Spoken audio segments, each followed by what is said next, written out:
Welcome, everyone, to the Best of Markham podcast, brought to you by me, Igor Klibanov from FitnessSolutionsPlus.ca, your personal trainers for chronic conditions. Here with me today is a very special guest, Francesca Cadhit from Top Class Edge. Francesca, thank you so much for being here. Awesome. Thank you so much for having me. I'm excited to be here today. My pleasure. Now, I did just introduce you from Top Class Edge, but what is that? Tell us about yourself.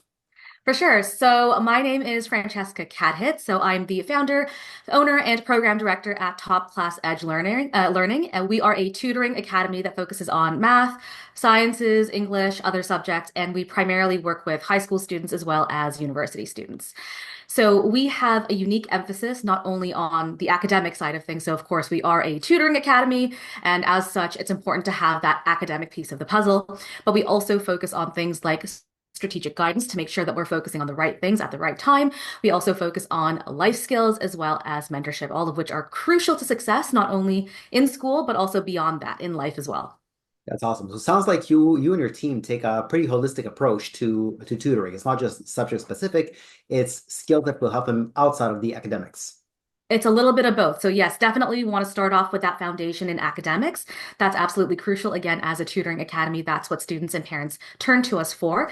And we do work with all kinds of students, from students who are struggling, maybe they're not passing their courses, or maybe they're getting 60s, 70s, but they want to reach for more. Maybe they want to get into the 80s, 90s. We also work with students who are already getting 80s, 90s. They're already getting those high marks, and they're looking to improve. They're looking to not stagnate, and they're looking for that next level. So yes, there's that academic excellence piece of the puzzle, but like you said, definitely that more holistic approach as well, where we're looking at, how can we help these students thrive and succeed, yes, in school, but also well beyond that in their careers throughout life.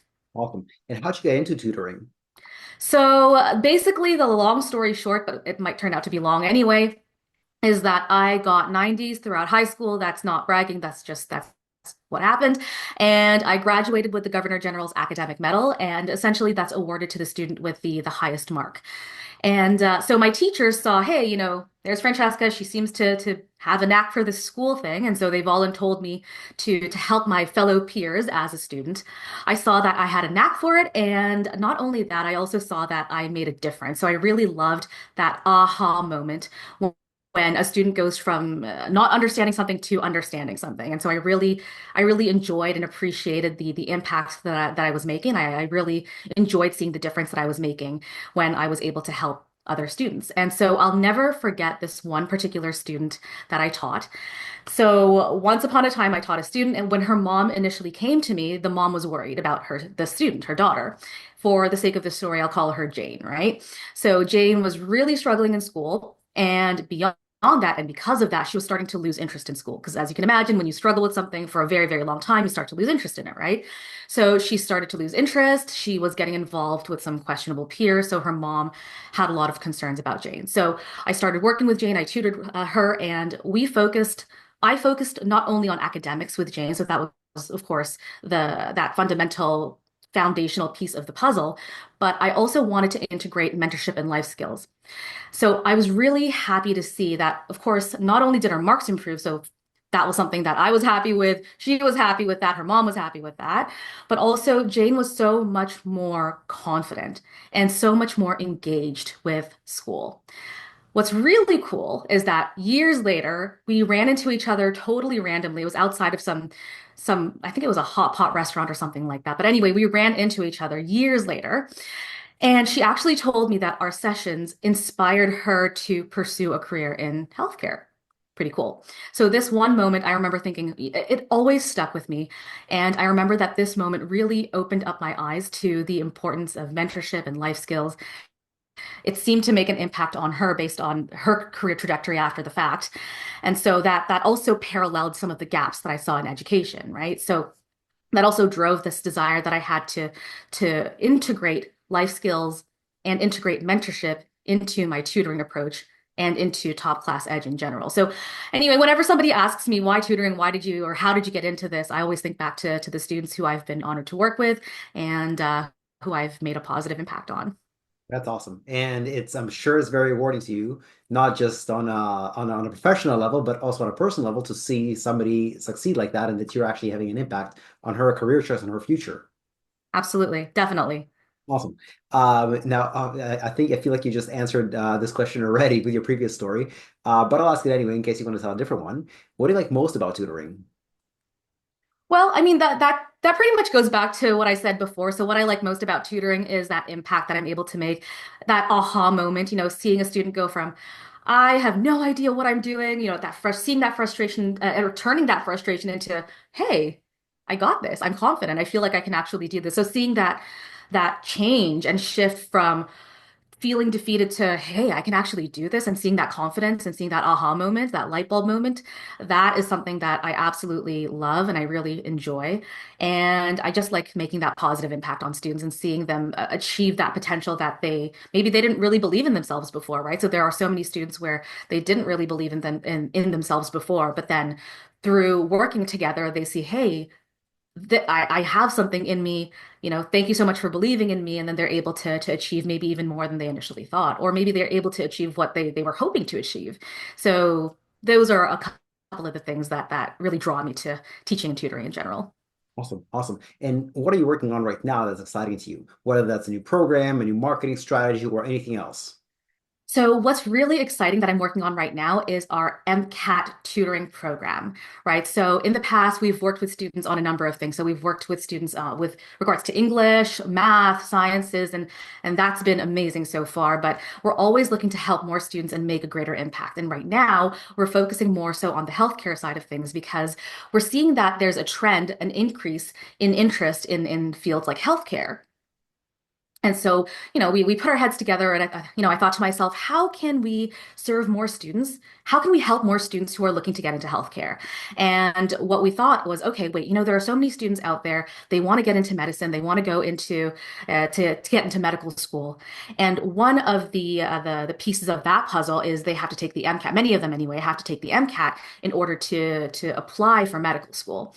And sometimes, the MCAT is not the easiest test in the world, right? There's a lot of material. There's sciences, there's the CARS section, so that's critical analysis and reasoning. So it's almost like English in a sense. But anyway, so the CARS section can be very, very difficult as well. And so with that, we thought, okay, you know what, maybe there's something that we can do to help students with the MCAT. And so I'm really excited to launch that and to offer that to students so that we can help them further with their dreams of getting into medical school. Yeah, it's always exciting to expand into other areas where you can have a real big impact, like you've had it with high school. And now taking it to secondary, which will have an even bigger impact on their career or on their likelihood of getting that career, because it's the MCAT that stands in the way of them, getting their dream career. In many cases, yes, exactly. So if they need to get a certain score in order to qualify or in order to be a competitive applicant, then absolutely making sure that they're set up for success and that they feel confident going into the MCAT is super crucial. I mean, it's a long, long test too. So, helping them develop and build that endurance, helping them with that strategy to ensure that they're able to answer all those questions confidently within the time frame that they have, it's something that we really want to help students with. Totally. And what obstacles have you encountered in your time as a tutor? I will say something about, I mean, there's the obstacles that you encounter with being a tutor, and then there's also the obstacles that you encounter maybe as an entrepreneur as well. But focusing on the tutoring side of things, because that was the question, and I want to stay true to the question. So I will say there are obstacles almost every single day, but the ones that stick out to me right now, it's final exam season and also university application season. So those are periods that just recently passed and are still transpiring or still happening at this stage. So those are tricky and full of challenges for a number of reasons. So one of the reasons is, and it's a more minor one, but I'll bring it up, but it's scheduling. So for example, final exams, university applications, there are a lot of last minute requests just for extra sessions, right? To prepare for final exams, just to get a little more additional support in before final exams or to get a little more additional support when it comes to university applications, things like that. Right. So scheduling those last minute requests, it can be something tricky to juggle. But that's a minor thing. That's just a matter of, making sure that systems are in place, preparing and what have you. And it's something that we expect anyway. So at the end of the day, it's something that we know comes with just comes with things, right? Now, another thing I will say too is when it comes to final exam season and university application season, tension is high, right? So students are scrambling, their parents are scrambling, and so that means that we are scrambling too as tutors, right? So we're all in it together during the stressful times and then during the celebration times, right? For final exams, one of the stressful parts, as we know, is that it's final exam. So very often, especially if it's a cumulative exam, students are preparing and they're studying things from the very beginning of the semester up until the very end of the semester, or even up until the very end of the year if they're in a non-semester program or they're in a non-semester school. So there's a lot of material to cover in a very short, compressed amount of time. So that's one thing. Like that's an obstacle, helping students prepare for that, being strategic when it comes to that, helping them with those high yield concepts or helping them with those high yield questions. That's going to really help them thrive and succeed and feel confident going into the final exam. And then of course, it's university application season, which can be stressful in and of itself. That can be riddled with obstacles as well because students are preparing for multiple different applications. They might have supplementary applications, so they might have to prepare written responses. They might have to prepare video responses and things like that. So yeah, in terms of obstacles, that's what I would mention. Now, in terms of solutions, of course, lots of different ways to go about that. Planning ahead is really helpful, being strategic, focusing on the right things, right times, relying on your team, counting and working together with your team to help get through things. So those are some ways to help tackle those obstacles. Yeah. So I'm actually glad you made the distinction between your challenges or obstacles as a tutor versus as an entrepreneur. Let's switch gears and talk about your biggest challenges or obstacles as an entrepreneur. So generally, I would say for me anyway, everyone's going to be a little bit different, but entrepreneurship is it's a completely different ballgame than what I'm used to. So the thing about entrepreneurship is it's very much, I would say it's unlike school, the way that I grew up with school. In that, I mean that entrepreneurship is less structured. Okay, the way that I like to think about it is this. When I think about school, high school in particular, and to a lesser extent, university. When I think about school, though, there's a set structure to it, right? So there's, maybe you attend classes, you have class A, you have class B, you have class C, you have class D, you attend X number of sessions or X number of lectures or classes or something like that within a given day. And there are certain tests that are interspersed at certain intervals. And, generally there's a structure, right? And then once you graduate from grade 9, you go to grade 10. After grade 10, there's grade 11. So there's like a natural progression and there's that path there, right? And in many ways, it's clear because it's structured. And there's that path laid out. With entrepreneurship, it's not nearly as structured, at least not the way that I've seen it. And I mean, of course, you can integrate and incorporate structure. You can incorporate systems to make it more predictable and all of that. But it's not structured in the same way that school is because there's no one set way, right? Meaning that, there's no grade 9 to grade 10, grade 10 to grade 11, grade 11 to grade 12, so on and so forth. And so because there's so much freedom when it comes to entrepreneurship, that can be both really exciting, but also it can be a little bit daunting because what do I do next? What is the best marketing strategy? Oh, maybe I think like we have to try like 1, 2, 3, 4, 5, 10 things before we land on something that really works, for example. Or, this didn't work. What will work? Okay, we have to experiment a little bit, right? And see what does work. So that is something that I would say is an obstacle when it comes to entrepreneurship for me that I've personally experienced. It's both freeing, so there's a lot of freedom, but that also means that because of that lack of structure, because of all that freedom, that can also be, in many cases, it can be slightly daunting, but also really exciting at the same time. So it's a little bit of both. So yeah, that's definitely a challenge that I'll mention. Yeah. Yeah, you're totally right in the sense that, and I've been an entrepreneur for 15 years at the time of this recording, and there are some similarities to school in the sense that there is a progression. I mean, the first step is just get your first client. Eventually, the next step is you make, whatever salary that is, 100,000. Next step is 200,000, 500, a million, etc. So in that sense, there is a clear progression, but the method of getting there is definitely not clear. Like in school, it's very clear. You pass this test, you make the next grade. In entrepreneurship, there's a million different ways to get to the same end point. Some people, they're good with social media. In my case, in personal training, I'm very, very bad with social media, but where I really shine is by publishing and writing books, public speaking, email marketing. That's the kind of stuff that works for me. But I know other personal traders who are doing reasonably well and use other strategies. So you're totally right in that you need to test a bunch of different strategies before I figure out what works. So there's no like clear path. I get you. As well in school, I will say the thing about school, again, for better for worse, it depends on your perspective, is you're amongst your peers and you're all, so for example, let's say that you're in grade nine. Your peers are all in grade nine, and there's a certain expectation, whether you're, if you're in math class, this is the expectation, this is the rubric. If you're in English, this is the expectation, this is the rubric. Here's how to get, the best marks in English. Here's how to get the best marks in or top marks in math. Here's how to get top marks in sciences, so on and so forth, right? And you're among peers who are in the same grade level as you. There's a clear rubric, and here's how to succeed, here's how to excel, so on and so forth. But it's like you mentioned with entrepreneurship, everyone seems to be on a slightly different level. We're all starting at different points. So it's not like you have a class of, 5, 10, 20, 30, 40 other people with you or anything like that, where you can say, okay, we're all at the same level, or, we're all in the same kind of, let's say, grade level or anything like that, because everyone might be starting at different points and everyone might have different goals too, right? And so it's a little bit tougher in that sense as well. Yeah. One tool that I've found to be extremely helpful in the world of entrepreneurship, because you're not amongst your peers, is this concept called of masterminds. Do you know what that is? I do because I actually host masterminds. So I do regularly host masterminds. So thank you for bringing that up. Where essentially the idea is to gather together individuals who are along, yeah, maybe peers essentially, right? So we're in a similar boat. We might be in different industries, but hey, you know what? Whether you're an entrepreneur in a services businesses, or maybe whether you're an entrepreneur in fitness or education or whoever or whatever it might be, right? Real estate or so on and so forth. Sure, we might be in different industries, but a lot of our challenges might be similar. And so it's nice to be able to get together with peers like that. And it's still not the same as school, right? Because school, you're hanging with your peers. It's every single day, might be 8 hours a day or something like that in high school, for example. But at least it gives you a bit of a taste of being together with your peers, learning from each other, encouraging each other, learning or giving each other feedback and things like that. And because we're peers, that creates that connection. Yeah, yeah. And just like in school, like you wouldn't teach a class that has both grade nines, grade 12s, and grade fives in the same one, because it'd be so far apart. That's where I feel like having peers, not necessarily in terms of your industry, but in terms of your revenue level, because there's a lot of resources out there for startups. There's also a lot of resources out there for businesses that are in the eight-figure plus range, like $10 million per year.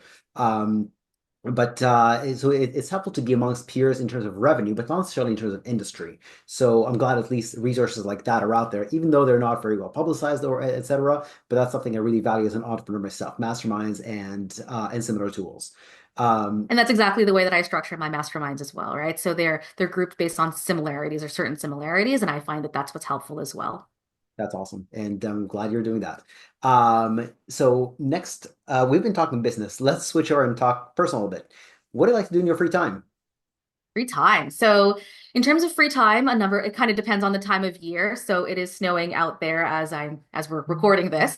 And we had two major snowstorms last week and then more snowstorms to come. But yeah, generally speaking, I like strength training. So 3 to 5 days a week. That's something that I like to do.